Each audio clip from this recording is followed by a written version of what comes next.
1990களில் மலையாளத்தில் அறிமுகமான நடிகை சுவேதா மேனன் தமிழில் அரவான், சிநேகிதியே, சந்தித்த வேலை, நான் அவனில்லை 2, துணை முதல்வர் உள்ளிட்ட படங்களில் நடித்துள்ளார்.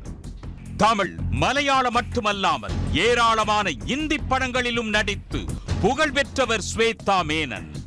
கேரள மாநில அரசின் விருதை 2 முறை பெற்றவர். தற்போது மலையாள நடிகர் சங்கமான அம்மா தேர்தலில் தலைவர் பதவிக்கு போட்டியிடுகிறார். மலையாள திரையுலகில் நடிகைகளுக்கு பாலியல் தொல்லை நடப்பதாக எழுந்த புகாரில் ஹேமா கமிஷன் அறிக்கை வெளியாகி பிரளயத்தை உருவாக்கியது. இதைத் தொடர்ந்து அம்மா தலைவர் பதவியிலிருந்து நடிகர் மோகன்லால் விலகினார். அப்போது நடிகர் சங்கத்திற்கும் மோகன்லாலுக்கும் ஆதரவாக கருத்து தெரிவித்தவர் நடிகை சுவேதா மேனன். இந்த நிலையில் மீண்டும் தலைவர் பதவிக்கு மோகன்லால் போட்டியிடவில்லை என தெரிவித்த நிலையில் தற்போது தலைவர் பதவிக்கு போட்டியிட சுவேதா மேனன் மனு தாக்கல் செய்துள்ளார். அம்மா தேர்தல் வரும் 15ஆம் தேதி நடைபெற உள்ளது.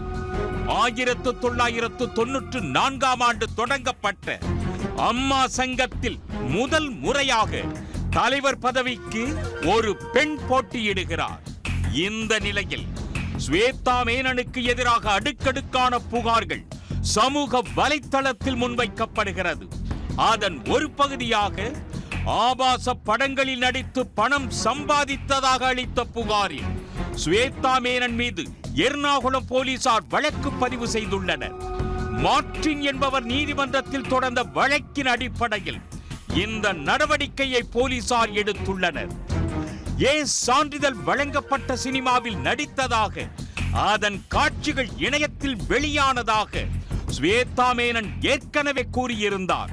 இதனால் இணையதள சட்டத்தின் அடிப்படையில் வழக்கு பதியப்பட்டுள்ளதாகவும் என்ன நடவடிக்கை எடுப்பது என போலீசாருக்கு குழப்பம் உள்ளதால் சட்ட ஆலோசனை பெற முடிவு செய்துள்ளனர். அம்மா தேர்தலில் போட்டியிடுவதால் உள்நோக்கத்துடன் நடிகை சுவேதா மேனனுக்கு எதிராக புகார்கள் அளிக்கப்படுகிறதா என்றும் போலீசார் விசாரித்து வருகின்றனர். உடனுக்குடன் செய்திகளை தெரிந்து கொள்ள சன் நியூஸ் பெல் ஐகானை கிளிக் பண்ணுங்க.